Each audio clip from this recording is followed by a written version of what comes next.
फेरि आएर जाने हो।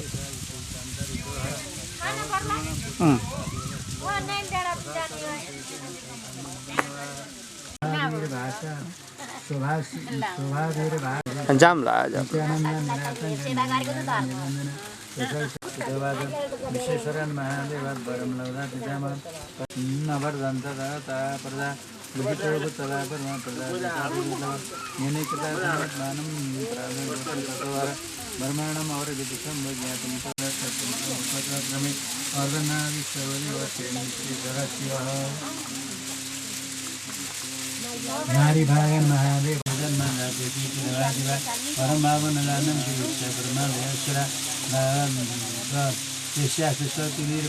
कुंडलिनींबरं विशेषरं विषमयं भद्रं सर्वचितान्तकारणं सर्वतसर्वगुणं पायनं देवदेवी श्रीज्ञानप्रवर्तले नान्यगतिर्मयीशं प्रजोपदम्बिते सम्मातमो कल्याणि पिताजने सदाशिव ऋतों त्रिपुरनेन श्रीकृष्णं विविधासकुला श्रीधर्मं वृद्धिमुपयान्तिता अथ परम्परा सर्वमन्त्रं प्रणाग्रह समर्दयतुनि शनि पिताश्री परम सत्यनाम फलेश्वर वासन संदेवी सर्वाणी तमेवना मम शिशुरीय दर्शन मम पुत्रस्य पुत्रीव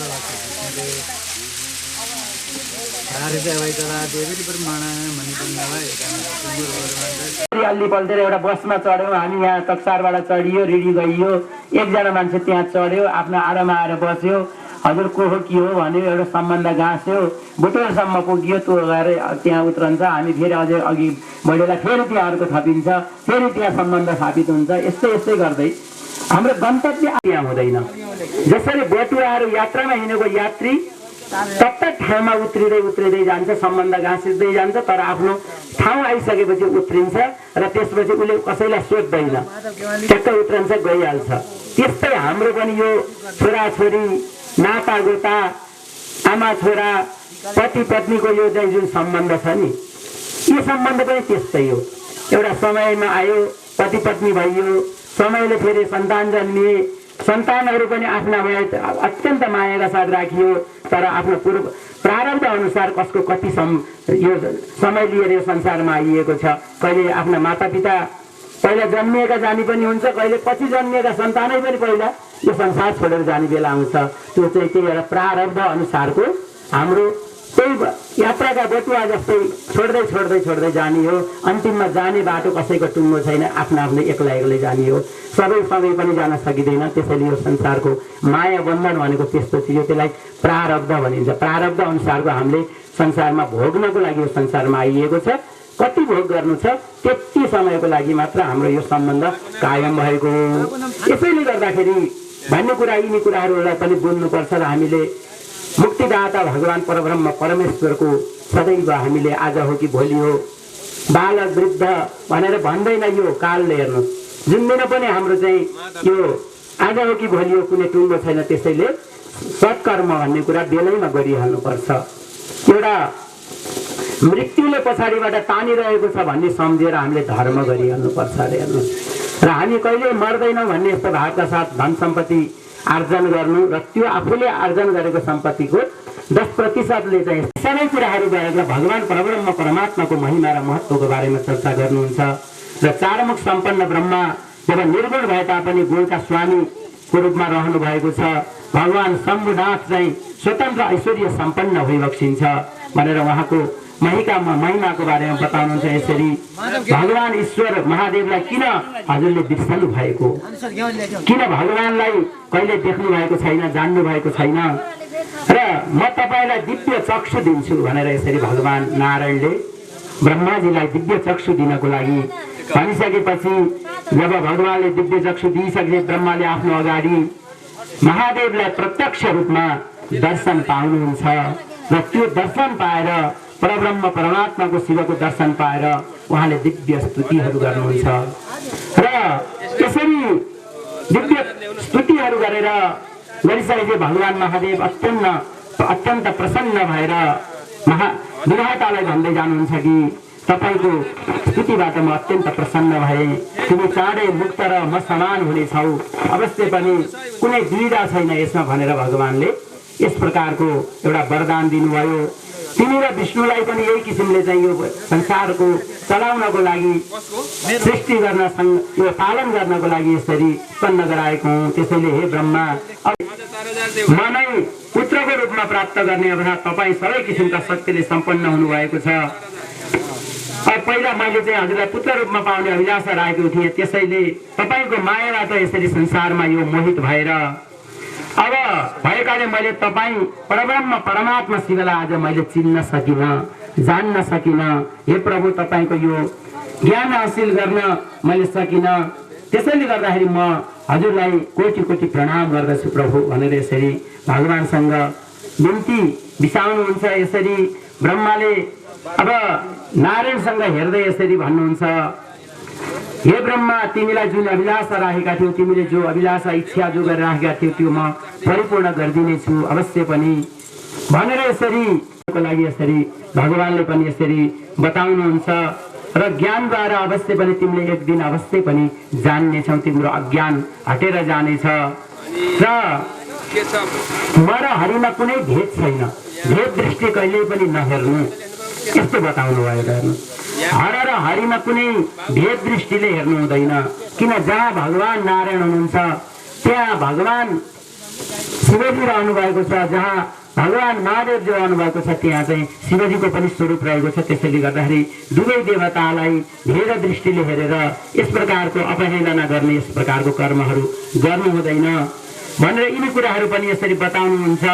र त्यसैले गर्दाखेरि अब जो समग्र अव्यक्त जगतलाई ज्ञान र जान्न सकिने जगत यो तिम्रो सबै मेरै स्वरूप हो भनेर पनि यसरी बताइबक्सिन्छ। र त्वं चन्द्रमा अहम सूर्य सर्वरी त्वहं दिनं त्वमेव माया विश्वस्य मायाहम परमा विभो। यसरी तिमी नै यो चन्द्रमा हो र म पनि सूर्य हुँ भन्नुहुन्छ, तिमी रात हो भने म दिन हुँ। यसरी हे विष्णु तिमी माया हो भने म परम माया हो भनेर यसरी भगवानलाई पनि सबै प्रकारका विष्णु र ममा केही भेद छैन। रात र दिनको त्यत्तिकै महत्त्व छ, रातको त्यत्तिकै महत्त्व छ, दिनको त्यत्तिकै महत्त्व छ, त्यसै चन्द्रमाको त्यत्तिकै महत्त्व छ, सूर्यको त्यत्तिकै महत्त्व छ। एउटाको अभावमा अर्को यो संसार चल्न सक्दैन। त्यसैले अन्योन्याश्रित सम्बन्ध जसरी रहेको छ, नङ मासुको सम्बन्ध भन्छन् नि, जसरी नङ र मासुको सम्बन्ध रहन्छ त्यस्तै भगवान शिव र नारायणको पनि त्यस्तो सम्बन्ध छ। त्यो हिसाबले भेद दृष्टिले हेला दृष्टिले कहीँ पनि हेर्नु हुँदैन अवश्य पनि। अब तिमी माया हो भने म परम माया हो भन्नुहुन्छ भगवानले। माया र परम मायाको रूपमा रहेको छ। त्यसैले गर्दाखेरि हेर हे ब्राह्मणहरू निष्कलङ्क भएर वासुदेवले यसरी शिवको यस प्रकारबाट कुराहरू गरेपछि महादेव पनि बडा प्रसन्न हुनुहुन्छ। र गौरी अलगसँग चाहिँ शरीर लगाएका कथा, गौरीको अलग शरीर कसरी भयो र यसको प्रसङ्गको बारेमा पनि यसरी ऋषीश्वरहरूले प्रश्न गरिबक्सिन्छ। परमेश्वरी भक्तिले भगवतीले शङ्करको आधा शरीर स्वरूपिणी भएर अलग शरीर कसरी धारण गर्नुहुन्छ यसको बारेमा पनि बताइबक्सियोस् भनेर यसरी ऋषिहरूले सुतजी महाराजलाई प्रश्न गर्नुहुन्छ। त्यसै सुतजी महाराजले भन्नुहुन्छ जब पितामहहरूले प्रजाहरूलाई बढाउन सकेनन्, यसरी प्रजा बढ्न नसकेको देखेर प्रजा ब्रह्माजीलाई अत्यन्त खिन्नता प्राप्त भयो र उहाँ असन्तुष्ट हुनुभयो र महादेवको शरणमा जानुहुन्छ। र त्यसपछि गएर त्यहाँ गएर महादेवले यसो हेरिसकेपछि उहाँको त्यो अलिकति अनुहार मलिन थियो, अत्यन्त दुखित भएको त्यो अवस्थालाई देखेर उहाँले दुखी हुनुको कारण मैले जान्दछु, त्यसैले गर्दाखेरि अवश्य पनि यथार्थ रूपमा आनन्द र तिमी एक दिन सुखी हुनेछौ, मैले एउटा मार्ग देखाउने छु। त्यसैले स्वयं अर्धश्वरी एउटा नारीश्वर महादेव विश्वेश्वरले यसरी नारी भागबाट अलग भएर ईश्वरको सृष्टि गर्नुभयो र उहाँले यो सम्पूर्ण ईश्वरको सृष्टि गरेपछि ब्रह्मवै यस प्रकार नवोदित कोटि समानका तेज भएको यसो परम शक्ति उत्पन्न भइन् र तिनैबाट यो जगत प्राकृतिक नभए तापनि उनको यो प्रकाशमय अतुलनीय शोभा चाहिँ बडा सम्पन्न भयो र दिव्य देखियो। ब्रह्माबाट यसरी अनेक किसिमबाट उनको स्तुति गरिन्छ, तिमी नै एउटा शिवा हो, शान्त परब्रह्म परमात्मा भगवानको आधा शरीर हजुर नै हुनुहुन्छ, ऐश्वर्यका खानी पनि हजुर हुनुहुन्छ, प्रकृति स्वरूपिणी परमेश्वरी हजुर नै हुनुहुन्छ भनेर यसरी विश्वेश्वरीको एउटा विभिन्न किसिमबाट स्तुतिहरू गर्नुहुन्छ र त्यो स्तुतिबाट र उहाँले मेरो शरणमा परेकाको सबैको कल्याण गर्ने हजुर नै हुनुहुन्छ भनेर यसरी देवीको अनेक किसिमबाट प्रार्थना गर्नुहुन्छ, स्तुति बिन्ती गर्नुहुन्छ र त्यसपछि भगवान अत्यन्त प्रसन्न भएर हे कल्याण नै यसको माता हुनुहुन्छ, देवादिदेव पनि मेरा पिता हुनुहुन्छ, हजुर नै शङ्करकी अत्यन्त प्यारी शिवा शक्ति भनेर हजुरलाई नै मानिन्छ। यस्तो भनिसकेपछि चाहिँ मैले विभिन्न प्रकारबाट प्रजाहरूको सृष्टि त गरेँ, तर ती सृष्टिहरू गर्दाखेरि तिनीहरू वृद्धि गर्ने परिस्थिति भएन, ती वृद्धि हुन सकेनन्। त्यसैले अब म मैथिली सृष्टिको माध्यमबाट प्रजा सृष्टि गरेर तिनीहरूलाई अगाडि बढाउने इच्छा गर्दछु। त्यो इच्छा तपाईँबाट नै सबै शक्तिहरूको सृष्टि हुन्छ।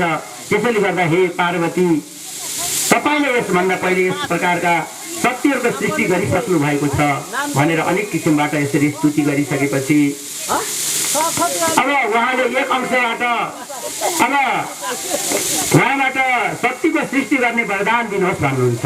यसरी वरदान मागिसकेपछि प्रसन्न मुद्रा सम्पन्न मेरो सृष्टिलाई अगाडि बढाउनको लागि तपाईँ आफ्नो एक अंशबाट मेरो पुत्र दक्षकी कन्याको रूपमा उत्पन्न भइदिनुहोस् भनेर यसरी भनिसकेपछि उहाँको प्रार्थनालाई सुनिसकेपछि हे श्रेष्ठ मुनिहरू, ब्रह्माले यस प्रकारबाट प्रार्थना गरिसकेपछि देवीले आफ्नो आँखी भाउको बीचबाट आफू जस्तै एउटी बडा दिव्य शक्तिले सम्पन्न भएकी देवीलाई यसरी प्रकट गर्नुहुन्छ र यसरी गरिसकेपछि उहाँ बडा सुन्दर देख्दैखेरि बडा दिव्य स्वरूपकी हुनुहुन्थ्यो। मुस्कानले सहित भएकी त्यो देवीले भन्नुभयो, हे ब्रह्माजी, यसरी अब देवीसँग ब्रह्माजीले भन्नुभयो र हे देवी, ब्रह्माको वचन का अनुसार उनको अभिलाषा पूरा गर भनेर यसरी भगवानले पनि उनलाई एउटा सत आशीर्वाद दिइबक्सिन्छ र यसरी प्रजापतिका कन्या भएर आद्य परम शक्तिले शिवको शरीरमा यसरी प्रवेश गर्नुहुन्छ र अर्धनारीश्वरको रूपमा एउटा प्रकाशमय हुनुभयो र उत्तम ब्राह्मणहरू हो यसरी प्रजाहरूको मैथुनको माध्यमबाट उत्पन्न हुन थालेर सबै सृष्टिक्रम अगाडि बढ्यो। यो जरा र मृत्यु, जन्म र मृत्युको यो परिपाटी चाहिँ त्यार सिर्जना भयो र जो जन्मिन्छ भने ऊ अवश्य पनि एक दिन मर्नुपर्ने, यस्ता त्यो हुँदै हुँदै गए। सबै मनुष्यहरूको पनि यसरी सृष्टि हुँदै वंश वृद्धिको प्रसङ्गको बारेमा यसरी बताउँदै जानुहुन्छ र यस प्रकारबाट शिव र पार्वतीबाट अत्यन्तै उत्तम वरदान पाइसकेपछि पितामह जुन ब्रह्माजी हुनुहुन्थ्यो उहाँले मरिची लगायतका निष्पाप जुन ऋषिहरू हुनुहुन्थ्यो त्यो ऋषिहरूको उहाँले सृष्टि गर्नुभयो। भृगु आदि गरिएका त्यस्ता मानसिक पुत्रहरूलाई पनि उहाँले सृष्टि गर्दै जानुभयो। अन्धकारबाट राक्षसहरूको सृष्टि गर्नुभयो र यसरी ब्राह्मण, क्षेत्री, वैश्य, शूद्र आदिहरूलाई पनि आफ्नो ब्राह्मणहरू मुखबाट सृष्टि भए, दुवै हातहरूबाट क्षेत्रीहरूको सृष्टि भयो, दुवै तिग्राहरूबाट वैश्यहरूको सृष्टि भयो र गोडाहरूबाट शूद्रहरूको यसरी सृष्टि हुँदै गयो।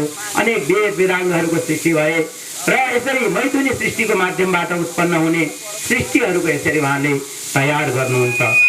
स्वयं अत्यर्धतो नारी स्वर्गेन पुरुषो भवत अर्धेन नारीया तस्मात् शतरूपाभ्यजायतः। यसरी ब्रह्मा आफै आधा शरीरबाट नारी र आधा आफ्नो शरीरबाट पुरुषलाई उत्पन्न गराउनु भयो। किन भन्दाखेरि यो संसारमा सृष्टि अगाडि बढाउन त एउटै गोत्रका एउटै शरीरबाट जन्मिएपछि त के हुने भयो? एउटै गोत्र हुन्छ, एउटै गोत्र हुन्छ। एउटै गोत्रका व्यक्तिहरूको विवाह गर्न मिल्दैन, तिनीहरूको सम्बन्ध स्थापित गरिदिनु भएन र त्यसरी उत्पन्न भएको यो चाहिँ सृष्टि त गलत हुन्छ नि त। त्यसको लागि ब्रह्माजीले आफ्नो आधा शरीरलाई एउटा स्वरूप बनाउनु भयो, आधा शरीर अर्को गरेर एउटा आधा शरीरबाट एउटा स्त्री, आधा शरीरबाट पुरुषको यस्तो माध्यमबाट जब सृष्टि गरिबक्सियो र यसरी सृष्टि भएपछि उनको नारी भागबाट शतरूपा उत्पन्न भइन् भने पुरुष भागबाट स्वयं मनुको त्यसरी जन्म भयो र तिनीहरूले अन्तिममा कठोर तपस्या गरेर स्वयं मनुलाई पतिको रूपमा उनले प्राप्त गरिन्। अन्तिममा अब त्यसरी शतरूपा र स्वयंरूप मनुको न्यायसङ्गत ढङ्गबाट पति भएर तिनीहरूबाट यसरी मैथुनी सृष्टिको माध्यमबाट सन्तानका रूपमा प्रियव्रत र उत्तानपाद नाम गरेका यस्ता दुईवटा बडा असल पुत्रहरू जन्मिए र अर्कोतिर आकुति र प्रसुति नाम भएका तिनी पनि बडा सुन्दर लक्षणहरूले सम्पन्न भएका दुईवटी कन्या पनि उत्पन्न भए। त्यसरी दुईवटी तिनी कन्याद्वारा सृष्टिको अभिवृद्धि अगाडि बढ्यो र यसरी आकुतिश्च प्रसुतिश्च रुचये प्रथमां ददौ प्रसुतिं चैव दक्षाय स्वयं देवो मनुर्विराट भनेको छ। आकुति र प्रसुति यिनीहरू दुईवटा रहेका छन्। तिनीहरू सबैलाई चाहिँ यस प्रकारको उहाँले पहिलो कन्याको एउटा रुचि नाम गरेका प्रजापतिलाई दिनुभयो भने अर्को प्रसुति नाम रहेकी दोस्री कन्यालाई को विवाह दक्ष प्रजापतिसँग गराइदिनु भयो। यस्तो किसिमबाट दक्ष प्रजापतिका ती पत्नी प्रसुतिका गर्भबाट 24 कन्याहरू जन्मिए र तिनीहरू दक्ष प्रजापतिले आफ्नी कन्याहरू मध्ये श्रद्धालयका 13 कन्याहरूको विवाह धर्मसँग गराइदिन्छन्। यसरी त्यसै मध्येमा ख्याति नाम भएकी कन्याको भेगुसँग र सती नाम गरेकी कन्याको आफ्नो हातबाट त्रिशूल धारण गर्ने भगवान महादेवसँग विवाह भयो र यसरी विभिन्न प्रकारबाट सबैहरूको एउटा कन्याहरूको पितृगणसँग सुरा नाम भएकी कन्याको पितृगणहरूसँग गरेर तर्पण गर्छौँ नि तिनी पत्नी हुन्। पितृहरूको पत्नीको नाम स्वधा भनिन्छ र स्वाहा नाम गरेको कन्याको अग्निसँग विवाह गर्ने। त्यो बेला हामीले हवन गर्दा स्वाहा अग्नये स्वाहा विष्णवे स्वाहा शिवाय स्वाहा भन्छौँ नि। त्यो स्वाहा भन्ने शब्द यसरी प्राप्त भयो। यसरी भएको अग्निको पत्नीको नाम स्वाहा रहेको छ। यस्तो माध्यमबाट अब यो सृष्टिक्रम पनि अगाडि बढ्यो र भृगुका सन्तानका रूपमा ख्यातिका गर्भबाट नारायणी अति प्रिय लक्ष्मी नाम भएकी कन्या जन्मिन् र तिनीमा धाता विधाता नाम भएका दुईटा पुत्रहरू जन्मिए र यसरी सबै सृष्टिक्रम अगाडि बढ्दै गयो र श्रद्धालयका दक्ष प्रजापतिका कन्याको गर्भबाट 4 कन्याहरू जन्मिए। तिनीहरू पनि क्षमा र पुलहको सन्तानको रूपमा कर्दम र अम्बरीश नाम गरेका दुईटा पुत्रहरू जन्मिए। तर हुन यो हाम्रो यो सूर्य पुराणमा बताएको जुन वंश विस्तारको प्रसङ्ग छ नि यो प्रसङ्ग अरू भागवत आदि गरिएका जुन पुराणमा वर्णन भएको भन्दा केही फरक छ। किन भन्दाखेरि यो कल्प अनुसारको केही भेद हुन्छ। त्यो भेदले गर्दाखेरि यसमा केही भिन्नता भएको सुन्दाखेरि हो यसमा त यस्तो सुनेका थियौँ यहाँ अर्को यस्तो वर्णन आयो भन्ने हुन सक्छ। कल्पभेदले यसमा चाहिँ पुराणहरूमा अलग अलग कल्पभेद अनुसारका वर्णनहरू भएका हुन्छन्। त्यसको आधारमा केही फरक वर्णनहरू पनि यसरी पाइन्छ र यसरी अत्रिका सन्तानका रूपमा अब अनसुया र अत्रिका सन्तानका रूपमा दुर्वासा सोम र योगी स्वयं दत्तात्रेयको यसरी जन्म हुन्छ र यसरी यो सृष्टिक्रमहरू अगाडि बढ्दै जान्छ। केतुका सन्तानको रूपमा 60,000 पुत्रहरू जन्म हुन्छन्। तिनीहरू पनि त्यही अनुसारको सृष्टिक्रमलाई अगाडि बढाउँछन् र यतातिर गएर सूर्यो तपति यो भन्ने सूर्यो रग्नि रियस्यते निर्मथ्य पवमानस वैद्युत पावक स्मृत भनेको छ। यसरी तिनीहरूका चाहिँ सबै प्रकारबाट अग्नि इत्यादिहरू र यिनीहरू पनि अब सूची भनिन्छ जसलाई अग्निलाई सूची भनेर पनि भनिन्छ। विद्युत पावक सूर्यको तापबाट उत्पन्न भएको हुनाले अग्निलाई सूची भनेर पनि यस्तो नामबाट पनि भन्ने गरिन्छ। त्यस्तै अब अग्नि ख्वाटा बलि खदा आदि गरिएका जुन 7वटा दिव्य पितृहरू मध्ये 1 थरी पितृहरूलाई यज्ञ नगर्ने र अग्नि विहीन भनेर मानिन्छ भने बलि खदा आदि गरिएका जुन 7 थरी पितृ दिव्य पितृ भनेर जसलाई हामीले श्राद्धमा पनि ती पितृहरूलाई तर्पण गर्ने गर्छौँ अग्नि सहितका तिनी हुन्छन्। तिनीहरू अग्निले सम्पन्न पनि छन् र यस्तो यिनी सबै कुराहरू भने यसरी अब यी सबै सृष्टिक्रम अगाडि बढ्दै गयो र मेना र हिमालयका एउटा सन्तानको रूपमा मैनाक र क्रौञ्च नाम भएका 2टा पर्वत र गौरी र गंगा नाम भएका लोकमाताका रूपमा 2टी कन्याको यसरी जन्म हुन्छ। जसले त्यसरी जन्म भएपछि यिनीहरूको धारणहरू सुमेरु पर्व सन्तानका रूपमा अत्यन्त सुन्दर रूपबाट उनीहरू एउटा मन्दराचल पर्वत त्यसैबाट अति प्रिय भगवानको शिवको अत्यन्त प्यारो मन्दराचल पर्वत पनि त्यसरी उत्पन्न हुन्छ र यसरी यो सृष्टि क्रम अगाडि बढ्दै जान्छ। यसरी दक्ष प्रजापति शिवको श्रापका प्रभावले दक्ष प्रजापति यिनीहरूका पुत्र भएर अन्तिममा चाहिँ यसरी पुत्र हुनुहुन्छ। यसरी दक्ष प्रजापतिको वंशका विषयमा धेरै विस्तारपूर्वक यसरी वर्णन गर्नुहुन्छ। र यतातिर गएर विभिन्न उत्तानपाद नाम गरेका एउटा राजा हुनुहुन्थ्यो। उत्तानपादको पुत्र रत्नका रूपमा उत्पन्न भएका अत्यन्त उहाँका कान्छी आमाको जुन वचनलाई चाहिँ मर्मभेद मानेर भगवान नारायणको उहाँले तपस्या गर्नुभयो र ओम नमो भगवते वासुदेवायको यस्तो महामन्त्रलाई उपासना गरेर जब उहाँले के गर्नुभयो भगवानलाई प्राप्त गर्नुभयो। पिताको काख त के हो र परब्रह्म परमात्मा अधिपतिकै काख मैले पाउँछु प्राप्तका साथ लागिन्छ र मनलाई एकाग्रपूर्वक भगवानमा समर्पणित भावले हामी लाग्छौँ भने भगवानलाई पाउन बेर छैन। हेर्नुहोस् हर व्यक्तिले पाउन सक्छ। मैले त पाउन्न, भगवान मसँग प्रसन्न भइबस्छन् भन्ने कुरा होइन, तर भित्र अनन्य भावबाट अठोटपूर्वक दृढताका साथ भगवानमा समर्पण हुन सक्नुपर्छ, लाग्नुपर्छ र त्यो प्राप्ति नहुँदासम्म तन्मय भएर जब हामी चाहिँ भगवानसँग ध्रुवजीले पनि त्यो नारदजीले देखाएको त्यो सत्मार्गलाई एउटा अनुसरण गरेर भगवानलाई साक्षात परब्रह्म परमात्मालाई यसरी आराधना गरेर उहाँको कृपा प्राप्त गरेर उत्तम थान भगवानको त्यो ध्रुवलोक जुन हो त्यस्तो ध्रुवलोकलाई प्राप्त गर्नुभयो। अनि भगवानको कृपा भएपछि केही पनि हुँदैन। त्यसैले तेरो मेरो उसले मलाई राम्रो गरेन, नराम्रो गरे, बाबाआमाले राम्रो गरेनन् अथवा छोराले राम्रो गरेन, आफ्नो पति पत्नीमा पनि सम्बन्ध बिग्रियो, उनले उसको सम्बन्ध राम्रो गरेनन्, उनले उनलाई सम्मान गरेनन् मानेनन् भनेर फिर नगर्नु पर्दैन। किन हाम्रो आखिर छोडेर जाने रहेछ नि, एक दिनको माया बन्धन रहेछ, त्यो आफै छोड्ने मार्ग अलग अलग छन्। हामी जाने कहिले जति माया भएर सँगै टाँसिएर हामी सँगै बसे पनि एक दिन छोडेर त जाने हो नि। मायाको जालोमा जति परे पनि एक दिन छोड्दाखेरि हामी एक्लै छोड्ने हो। कुनै डरलाग्दो भयावह परिस्थिति आयो, कुनै बाढी आयो, भूकम्प आयो, अब केही चिजको भयावह परिस्थिति आयो भने हामी छोरा न छोरी, पति न पत्नी, आफ्नो शरीरलाई मात्र हामी रक्षा गर्न प्रयत्न गर्छौँ, कसैको वास्ता गर्दैनौँ। त्यो त राम्रो छ भने मात्र हाम्रो सम्बन्ध राम्रो छ। त्यस्तै हामी पनि अवस्था यही हो। त्यसकारण कसैले कसैप्रति मर्मभेदी बोल्यो, नराम्रो बोल्यो, नराम्रो कर्म गर्यो भने पनि हामीले ईश्वर परमात्मा मेरो हुनुहुन्छ, परमात्मा दाहिने भएपछि अरू कसैको केही लाग्दैन भनेर भगवानलाई परब्रह्म परमात्माको चिन्तनमा हामी लाग्नुपर्छ। यही लाग्नाले हाम्रो के हुन्छ त भन्दाखेरि भगवान सर्वेश्वर भगवान प्रसन्न भइबस्छिन्छ र हाम्रो यो जन्म मृत्यु रूपी यो चाहिँ सागरबाट हामी मुक्त भएर जान सक्छौँ। त्यही भएर भगवानको शरणमा हामी पर्नुपर्छ। संसारका यी काम क्रोध लोभ मोहहरूलाई त्याग्दै जानुपर्छ।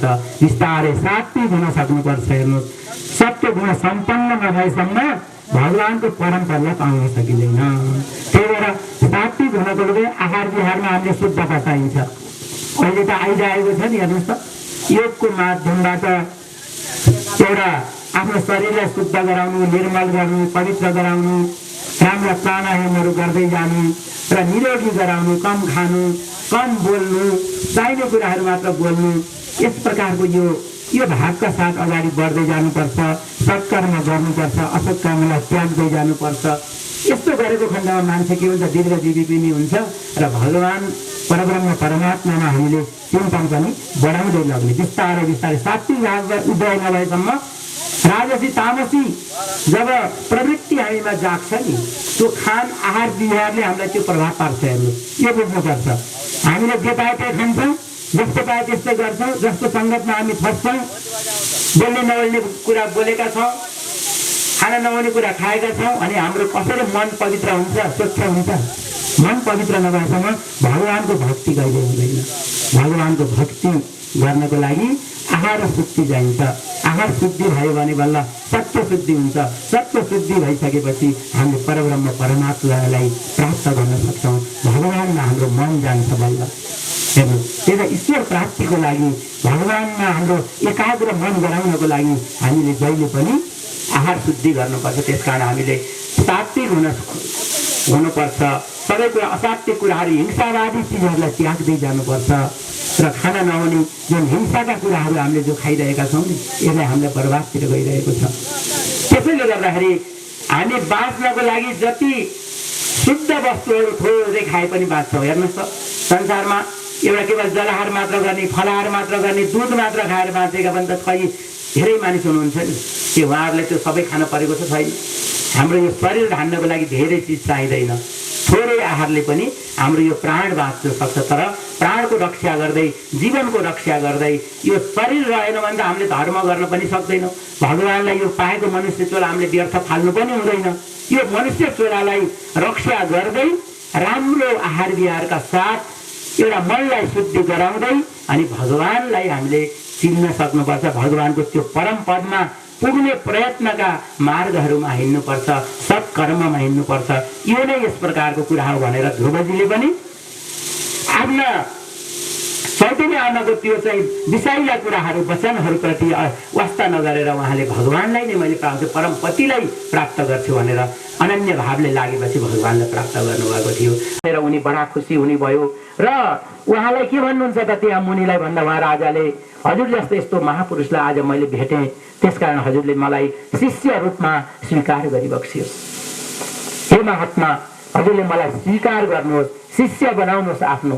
किन असल शिष्य हुन्छ भने उसले गुरुको पनि एउटा ज्योति बढाइदिन्छ। हेर्नुहोस्, गुरुको सम्मान यत्रतत्र फैलाउनेमा उसको चाहिँ अत्यन्त महत्त्वपूर्ण भूमिका हुन्छ। त्यसैले गर्दाखेरि श्वेताश्व ऋषिले प्रजापति आफ्नो पुत्रको रूपमा उनलाई स्वीकार गरे र उहाँलाई सत्मार्गको लागि भगवत धाम प्राप्त हुने एउटा मार्ग निर्देशन गर्दै एउटा सन्यास आश्रम प्रदान गर्नुहुन्छ। हेर्नुहोस्, र यसरी त्यो सन्यास हुनको लागि यसरी एउटा मार्ग दिनुहुन्छ।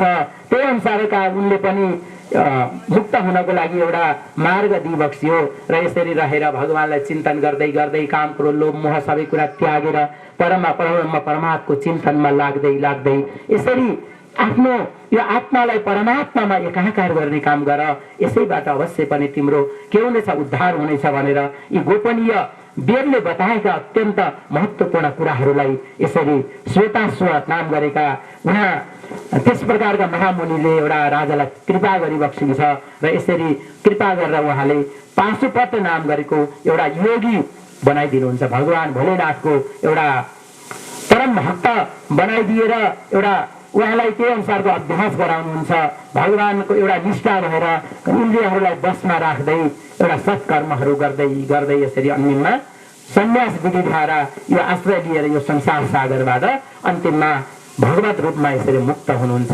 यसरी त्यो राजाको पनि एउटा ऋषिको कृपा प्राप्त भएर उनले यसरी एउटा सत्कर्म प्राप्त गर्दछन्। यतातिर गएर अनेक प्रकारबाट ब्रह्माले दक्ष प्रजापति आदि गरेका उहाँहरूलाई प्रजाको सृष्टि गरेर यसरी आदेश दिइसकेपछि सबैभन्दा पहिला देवता र असुरहरूको यसरी सृष्टि गर्दै जानुभयो र त्यसरी गएर सृष्टि गर्दै जाँदाखेरि अक्सिनीको गर्भबाट दक्ष प्रजापतिहरूका 60 अब प्रजापतिले 60 कन्याहरू उत्पन्न गराए र ती कन्याहरू सबै दक्ष प्रजापतिको दोस्रो जन्मको यो कथा हो। हेर्नु, पहिलो जन्मको प्रसङ्ग अर्कै छ, तर यहाँ चाहिँ 60 कन्याहरू उनका जन्मिए भनेर यो वर्णन गरिएको नि दक्ष प्रजापतिको दोस्रो भागवतमा वर्णन भएको प्रसङ्ग भन्दा यसको केही अलग प्रसङ्ग किन छ भन्दाखेरि यो दोस्रो जन्मको कथाको प्रसङ्ग भएको हुनाले यसमा केही भिन्नता छ। यसरी यता प्रजेताहरूको पुत्रको रूपमा पनि उनीहरू यसरी जन्मिन्छन्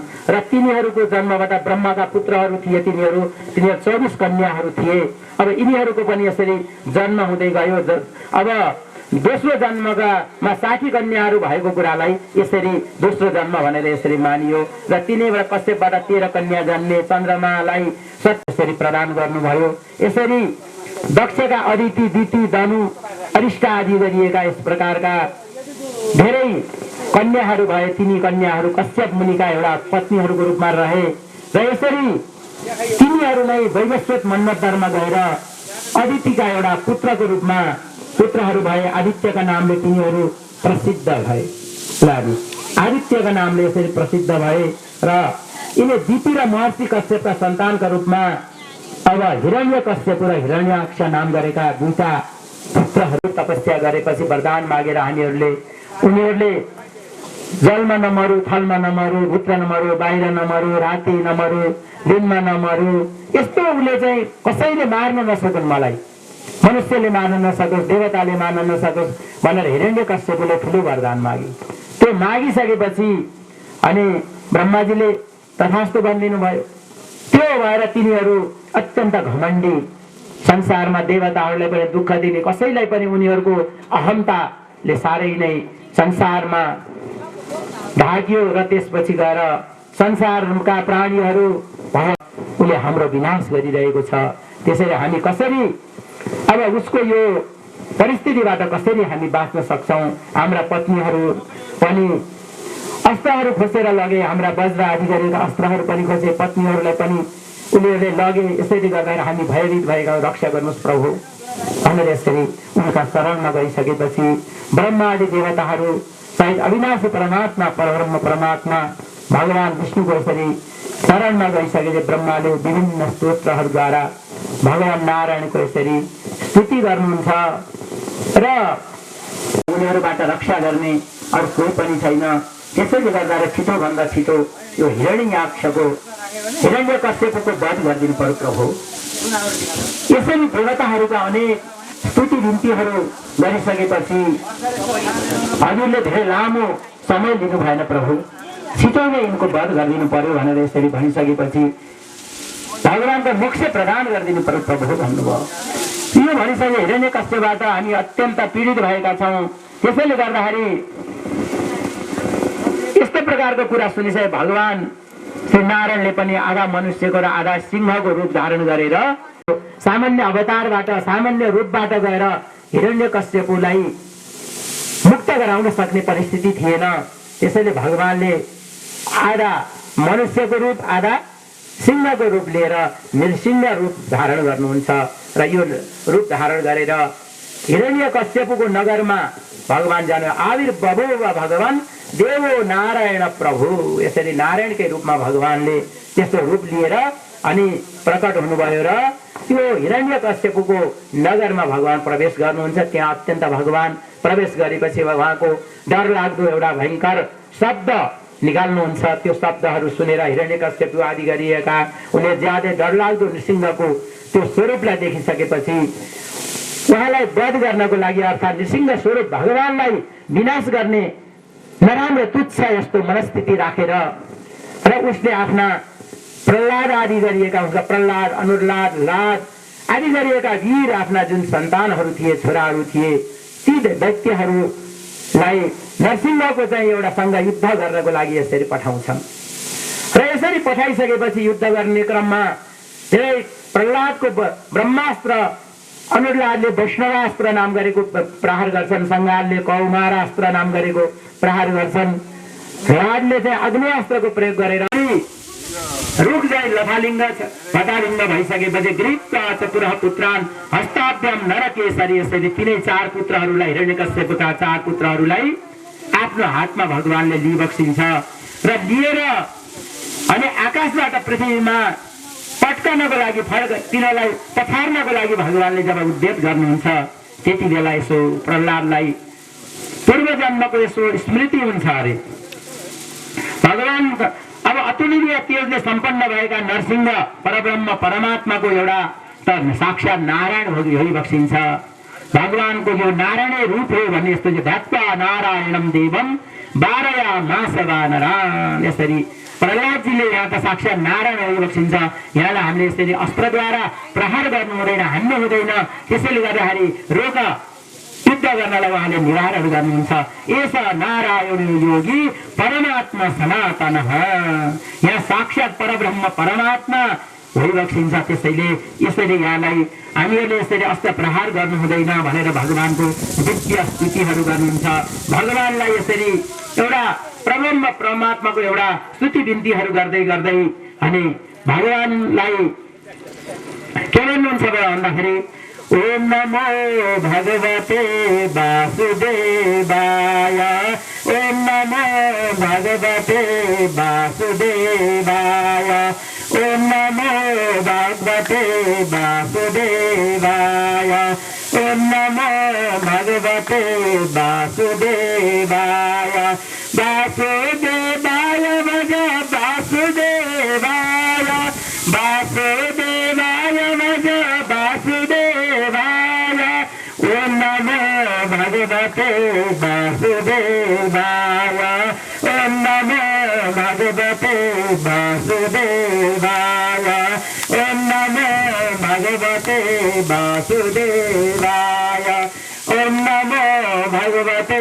वासुदेवाय ओम नमो भगवते वासुदेवाय ओम नमो गर्ने एउटा युद्ध गरेर उहाँ वानप्रस्थी एउटा आश्रममा लाग्ने एउटा प्रयत्न यस्तो गर्दै अनि उहाँ वामतर्फ यसरी प्रस्थान गर्नुहुन्छ र विरोध गर्छन्। हेर्नुहोस्, उनी उता जान्छन्, यतातिर गएर विरोचनले पनि नराम्रो कर्महरू गर्दछन्। अब त्यो गरिसकेपछि विरोचनका एउटा पुत्रको रूपमा अत्यन्त धार्मिक एउटा चाहिँ उनका अर्का छोरा जन्मिन्छन्, बलि जन्मिन्छन्। विरोचनका पुत्रको रूपमा बलिको जन्म हुन्छ।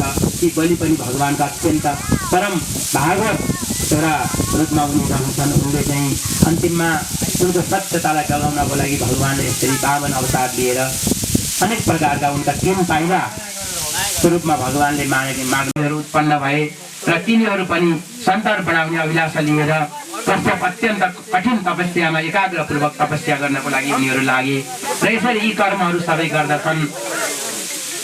र त्यसैले गर्दा तप प्रभावबाट अब उनीहरूले तपस्या गरिसकेपछि त्यसको प्रभाव स्वरूप कश्यपका वत्स तथा असित नाम गरेका 2टा पुत्रहरू पनि जन्मन्छन् र तिनीहरू कुबेर देववर्षिण्यम कैकस्यम रावण तथा कुम्भकर्ण शूर्पणखा तथैव च विभीषण। अब तिनीहरूबाट 3बाट महात्मा अब विष्णुको एउटा सन्तानको रूपमा कैकसी देववर्णका थिए। ती पत्नीहरू पनि देववर्णीको गर्भबाट कुबेरबाट धनका मालिक हुनुहुन्थ्यो र कुबेर जन्मिनु भयो। कैकसी आदि गरेका यिनीहरूको जन्म हुन्छ र तिनीहरू पनि मरीचिका पुत्रको रूपमा कश्यप प्रजापति अत्यन्त प्रख्यात हुनुभयो, जुन दैत्य गुरु शुक्राचार्य भृगु ऋषिका पुत्रको रूपमा उहाँले पनि यसरी जन्म दिनुहुन्छ र उहाँले अन्तिममा प्राप्त सञ्जीविनी विद्या येन शुक्रेण धीमता महादेवम समाराध्य पुरा बदरिकाश्रमे। यसरी बुद्धिमान शुक्राचार्यले भगवानलाई प्रसन्न गराएर बदरिकाश्रम नाम गरेको त्यस्तो स्थानमा गएर परब्रह्म परमात्मा शिवको यसरी विभिन्न किसिमबाट आराधना गरेर सञ्जीविनी नाम गरेको विद्यालाई उहाँले प्राप्त गर्नुभएको थियो। त्यसबाट चाहिँ अत्यन्त दिव्य विद्या जसलाई त्यो विद्याको माध्यमबाट सबै चिजहरू हुन्छन् र तिनै संज्ञा र सूर्यको सन्तानका रूपमा वैवस्वत मनुको जन्म हुन्छ। यही वैवस्वत मनुले सूर्य नारायणसँग प्रार्थना गरेको यो प्रसङ्ग सूर्य पुराणको जुन प्रसङ्ग हामीले जुन अहिले यो 5 दिवसीय सूर्य पुराण लगाइरहेका छौँ नि, यही पुराणको प्रसङ्ग उहाँले आफ्ना पितासँग सोधेको कुरा र भगवान सूर्यनारायणले वर्णन गरेको प्रसङ्गका कुरालाई हामीले यहाँ सूर्य पुराणको रूपमा यो श्रवण गर्ने र यसरी सुनाउने यो अवसर यहाँ चाहिँ मिलेको छ, प्राप्त भएको छ। यसरी उहाँका वंशमा अब धेरै राजा सूर्यका संज्ञाको सन्तानको रूपमा यम र यमुनाको पनि यसरी जन्म हुन्छ र यसरी रैवत जन्म सूर्यकी पत्नी राज्ञको गर्भबाट उहाँको चाहिँ जन्म हुन्छ। यसरी पत्नी प्रभाको गर्भबाट छायाको गर्भबाट सावणी मनुको जन्म हुन्छ, प्रभाको गर्भबाट प्रभातको जन्म हुन्छ।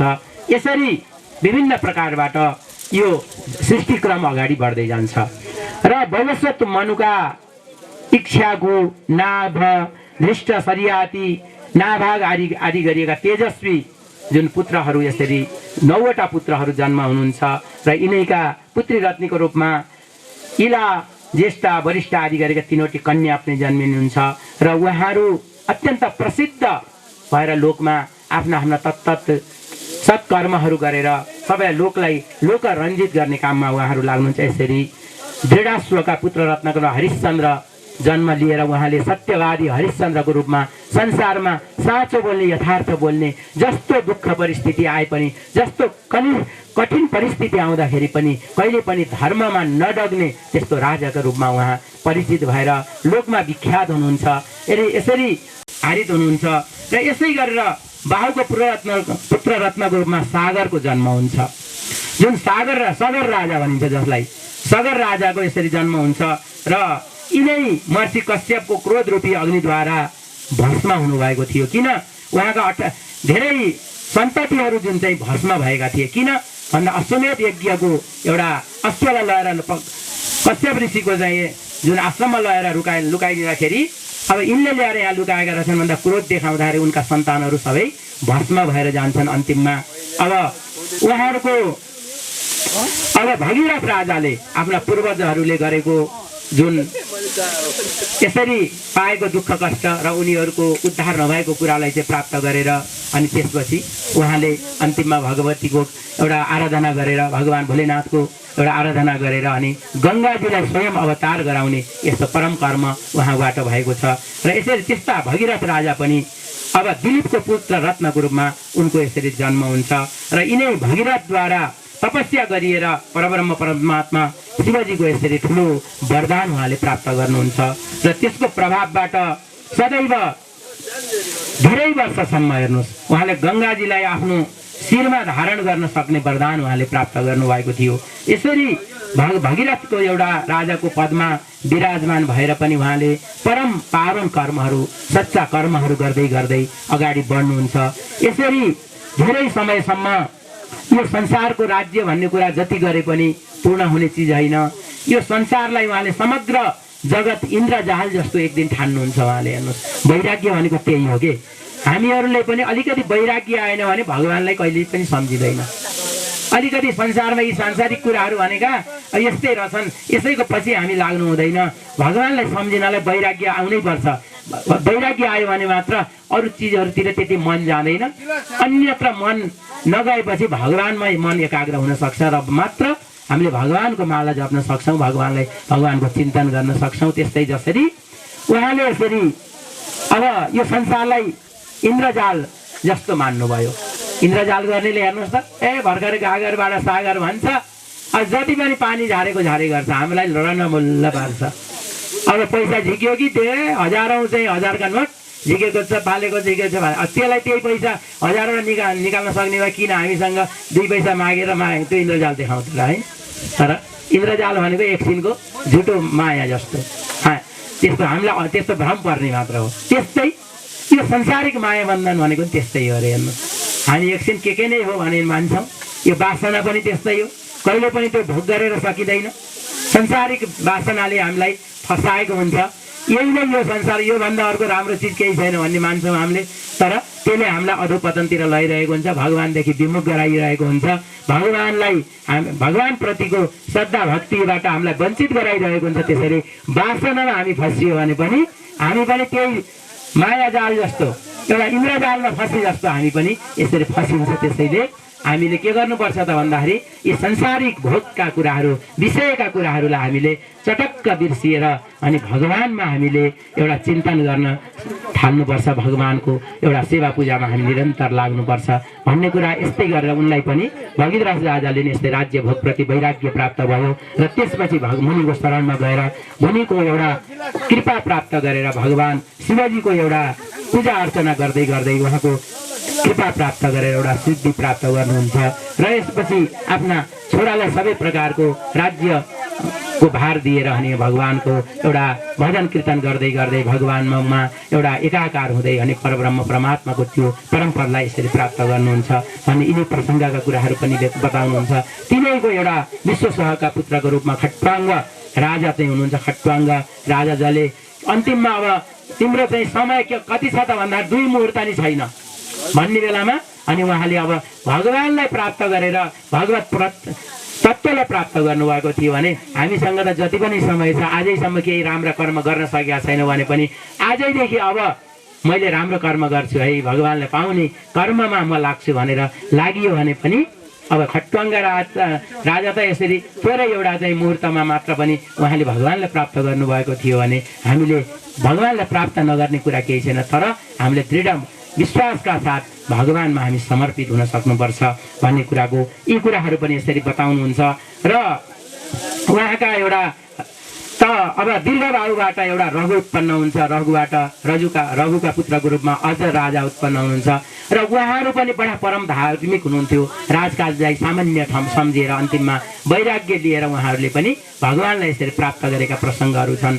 अझका पुत्रको रूपमा राजा दशरथको जन्म हुन्छ र दशरथ पुत्र रत्नको रूपमा अत्यन्त प्रख्यात विख्यात रहनुभएका भगवानका साक्षात कलावतार भगवानकै रूप लिएर आउनुभएको भगवानकै साक्षात एउटा अवतारको रूपमा भगवान श्री रामचन्द्रले एउटा सूर्य वंशमा यसरी जन्म लिइबक्सिन्छ र लक्ष्मण भरत र शत्रुघ्न आदि गरिएका एउटा चारवटा पुत्र रत्न उहाँका जन्मिन्छन्। तिनीहरू मध्येमा पनि राम स्वयं नारायण भइबक्सिन्छ, साक्षात स्वरूप भगवानको रहन्छ।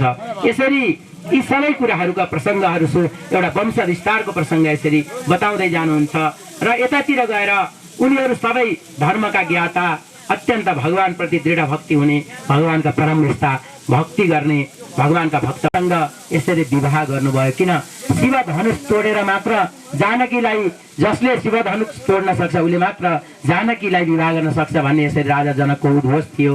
त्यही अनुसार उहाँ आएर त्यो शिव धनुषलाई तोडेर मात्र जानकीसँग उहाँले विवाह गर्नुभएको थियो। यसरी श्रीरामचन्द्रका पावन प्रसङ्गहरू अगाडि बढ्दै गए। राजा जनकले पनि प्राचीन कालमा पार्वतीको आराधना गर्नुभएको हुनाले जानकी देवी एउटा पार्वतीको अंशको रूपमा उहाँले जन्म लिनुभएको थियो। साक्षात जगत जननी उहाँ भइबक्सिन्थ्यो। यसरी परब्रह्म परमात्मा शिवजीले अत्यन्त प्रसन्न भएर जनक राजालाई सर्वोत्कृष्ट एउटा धनुष दिनुभएको थियो। त्यसैले गर्दाखेरि त्यस्तो धनुषको त्यत्तिकै महत्त्व थियो। उहाँले त्यसरी पूजा गर्नु, जानकजी किन भगवानकै अंश पार्वतीको अंश हुनुहुन्थ्यो, त्यसमा उहाँले झाडु लगाउँदा जे गर्दा पनि त्यो शिव धनुलाई सजिलै उहाँले उचालेर अनि झाडु लगाउनुहुन्थ्यो, सफा गर्नुहुन्थ्यो। तर अरू कसैले त्यस्ता ठुला महावीरहरूले पनि त्यसलाई उठाउन सकेनन् नि। त्यसरी भगवतीको रूप नै सीताजीको रूप थियो। त्यस्तो रूपमा भगवानले सीताजीसँग यसरी विवाह गरिबक्सिन्छ र विवाह गरिसकेपछि विभिन्न प्रकारबाट दिव्य भगवानको त्यो स्वरूपलाई प्राप्त गरिसकेपछि सबै प्रसन्न हुन्छन्, खुसी हुन्छन् र रामको यस प्रकारबाट परम एउटा मर्यादा पुरुषोत्तम भनेर भगवान श्री रामचन्द्र सबैका मर्यादाका एउटा शिक्षा दिनेवाला त्यस्ता मर्यादा पुरुषले भगवान चिनिनु भयो। हेर्नु, मर्यादा भनेको कस्तो त भन्दाखेरि उहाँका भाइहरूको प्रेम कस्तो हुनुपर्छ।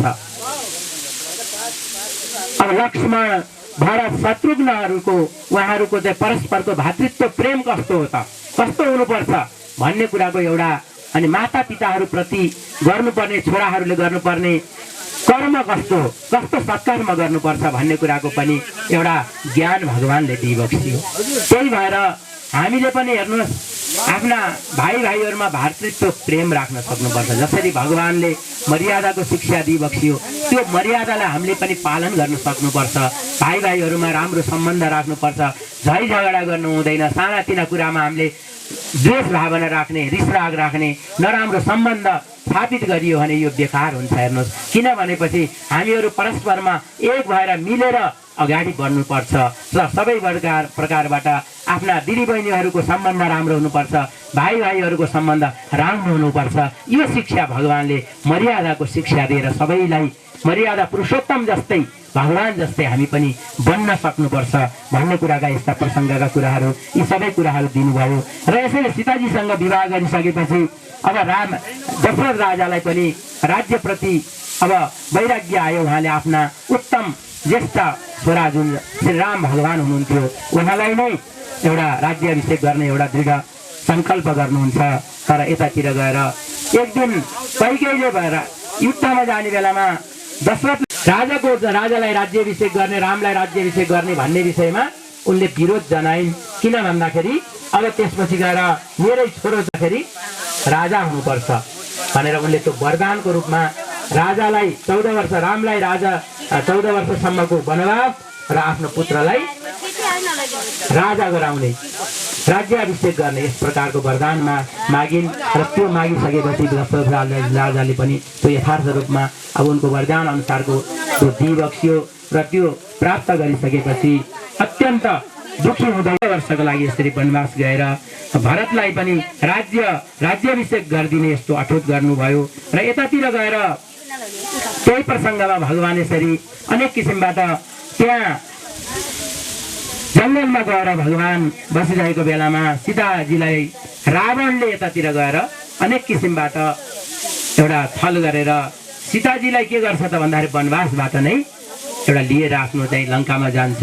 लङ्कामा गइसकेपछि अब सीताजीलाई खोज्दै खोज्दै खोज्दै खोज्दै एउटा मारिजले एउटा छल गरिदिन्छ। एउटा मृगलाई देखिसकेपछि सीताजीलाई मनपर्छ, त्यसैलाई लिन जाँदाखेरि अनि त्यो छलले गर्दाखेरि सीताजीलाई रावणले एउटा साधुको भेषमा लिएर जान्छ भिक्षा माग्दाखेरि। अनि उहाँले भिक्षा दिन आउँदाखेरि गृहस्थीको धर्म भिक्षा दिनुपर्ने, तर त्यो दिन नपाउँदाखेरि अब यही आएर दिन्छ भने लिन्छु नभए लिन्न भन्यो। त्यसमा नजिकै गएर दिँदाखेरि अनि लिएर गयो। यसैले जटायुले त्यो कुराहरू देख्नुभयो र त्यसपछि गएर उहाँसँग केही युद्ध त गर्नुभयो, तर त्यसले केही सफल हुनु भएन। अन्तिममा सीताजीको खोजी गर्दै गर्दै भगवानहरू जानसँग मित्रता गरेर वानरहरूलाई एउटा सेनाहरू बनाएर लङ्कामा यसरी प्रवेश गर्नुहुन्छ। र हनुमानजीले गएर एउटा अङ्गुठी ल्याएर सीताजीलाई श्रीरामको म दूत हुँ भन्ने एउटा भावनाद्वारा सीताजीलाई एउटा मायावी रूपमा आएको हो कि रावणले कुनै मायावी रूपमा चाहिँ कसैलाई पठाएको हो कि भनेर कसरी रामलाई चिन्ने त भन्दाखेरि राम लेखेको अङ्गुठी दिएपछि सीताजीले अवश्य पनि विश्वास गर्नु चाहिँ एउटा बाटिकामा गएर राखे कि जुन सीताजीलाई चाहिँ त्यो लगाएर छोडिदिन्छन्। र त्यसपछि गएर भगवानले अब हनुमानजीले पनि वास्तविक रूपमा सीताजीलाई चिन्नुहुन्छ र आफ्नो स्वरूप देखाउनुहुन्छ। र यसरी हनुमानजीले उसको सम्पूर्ण बाटिकाहरू नष्ट गरिदिनुहुन्छ र अन्तिममा उसलाई बाँधेर लिएर गएर पुछारमा आगो लगाएर अनि त्यसपछि गएर यसलाई पठाइदिउँ भन्ने बेलामा लङ्का दहन गरिदिई बक्सिन्छ। यस्ता यस्ता उदार कर्महरू भइसकेपछि अन्तिममा सीताजी भएको कुरा यथार्थ रूपमा आएर सीताराम भगवानलाई एउटा राम भगवानलाई यथार्थ रूपमा त्यो व्यक्त गरिसकेपछि लङ्का चढाइको प्रसङ्ग आउँछ। हेर्नुहोस्, त्यो आइसकेपछि अनि त्यहाँ आएर हनुमानलाई सबैले देखेर प्रसन्न हुन्छन्, खुसी हुन्छन् र त्यहाँ समुद्रमा सेतु निर्माण गरिन्छ। सेतु निर्माण हुन्छ र लङ्कामा पुगेर सम्पूर्ण राक्षसहरूको युद्धमा सबैलाई चाहिँ फर्काएर चाहिँ यसरी ल्याउनुहुन्छ। यसरी एउटा भगवानको चाहिँ भगवानले जसरी शिवको एउटा भक्तिमा एकाग्रता लागेको कारणले गर्दाखेरि रामले एउटा पुलमा शिवलाई स्थापित गरेर शिव भक्ति भगवानले प्राप्त गर्नुभएको एउटा प्रसङ्ग पनि यसरी रहेर त्यसलाई नै रामेश्वरको दर्शन मात्र गर्नाले पनि ठुला ठुला भगवानले त्यसरी पूजा गरिएको हुनाले रामेश्वरको रूपमा भगवानलाई यसरी चाहिँ मान्ने एउटा चाहिँ पुकार गर्ने यस्तो परम्परा रह्यो। र यस्तो गर्नाले ब्रह्म हत्या आदि गरिएका ठुला ठुला पापहरूबाट पनि नष्ट हुन सक्ने भन्ने यिनी कुराहरू पनि सबै बताउनुहुन्छ। र यसरी अब भगवानले यसरी सीताजीले लिएर आइसकेपछि आफ्नो राज्यमा बसेर धेरै प्रकारका उत्तम कार्यहरू गर्नुभयो, राज्यारोहण भयो र ठुला ठुला यज्ञहरू भगवानले गर्नुहुन्छ। त्यसको माध्यमबाट देवादिदेव भगवान शिवजीको यसरी पूजा अर्चना वन्दनाहरू गरेर अनि त्यसपछि आफ्नो एउटा जीवनलाई धन्य गर्नुहुन्छ। त्यसै क्रममा भगवानको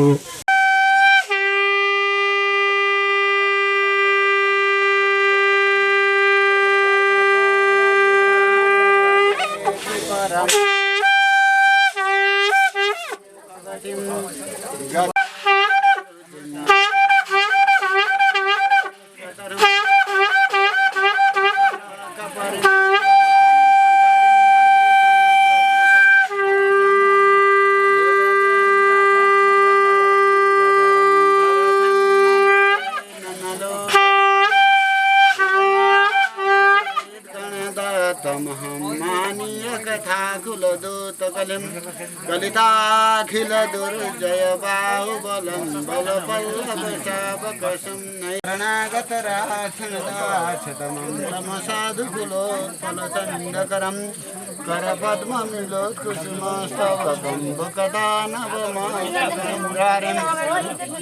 हरिणीगणहारजनं जनमङ्गलकीर्तिलता प्रभवं भवसागरकुण्ठजनागुणं गुणसङ्गे वरजितभक्तकरं वरद्रितविशासुरदा घनसङ्गमदे भवति नमस्कार मत्स्यादिगिरवतारैरवतावता सदा वसिदं परमेश्वर परिपाल्य भवता भवतापभीतोऽहं दामोदरगुणमन्दिर सुन्दरवदना रविन्द गोविन्द भवजलादिमथनमन्दर परमन्दमपोनकं मे नारायण करुणामय शरणं करवाणि तव गौचलो सर्वधी मदीयते वदन सरोजे सदा वसतु अच्युतं केशवं राममाधवं श्रीधरं राधितं इन्दिरामन्दिरं चेतसा सुन्दरं देवकी नन्दनं सन्ददे विष्णवे विष्णवे शङ्खिने चक्रिणे रुक्मिणीराजिने जानकी रामे वल्लभे वल्लभाय अर्चिताय तुने कंसवे कंसिने कृष्ण गोविन्दे रामनारायणं श्रीपते वासुदेवाजिता श्री अच्युतानन्दे माधव दशज द्वारकानायक द्रौपदी रचित राक्षस शोभितो सीतया शोभितो दण्डकारण्यो पुण्यता कारणम् लक्ष्मणे नान्वितो वानरै शोभितो वत्ससम्पूजितो राघव पातु मां धेनुकारिष्टको निष्ठकृद्वैष्णवं भद्र्यामालया शोभितो लोहिताङ्गहृदयं पारिजातम्मगे कुञ्चितैर्कुण्डलैर्भ्राजमाननं रत्नमौलिं लसत्कुण्डयो सत्तरम् आदौ रामधूपवनाधिगमनं हत्वा निरङ्कान्तनं वैदेवीहरणं जटायुमरणं सुग्रीवसंवाहनं बालीनिर्दलनं समुद्रतरणं लङ्कापुरीदाहनं वसाद्रावणकुम्भकर्णहननम् एतद्धि रामायणं रामाय मदघटवो प्रमथनाय या धूम्रेक्षणचन्नमन्नमथनीया रक्तबीजासिनी सर्वेषु मनुष्यं वदतदलनीयासीद् लक्ष्मी परा सा दुर्गा नवकोटिमूर्तिसहिता मां पातु विश्वेश्वरे पुष्पाणि सन्तु तव देव ममेन्द्रियाणि धूपोऽपूजितं हृदयं प्रदीप प्राणाविंशकरणानि तवाचिताश्च पूजाफलं वर्धतु सम्प्रतं हे सजीवौ वाञ्छाविनाय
पनि केही सुधार गर्नु पर्यो यस्तो भएन होइन एउटा बल्ब यहाँ जोडिन पर्यो यस्तो एउटा बल्ब त चाहियो मैले भनेको त्यही हो कि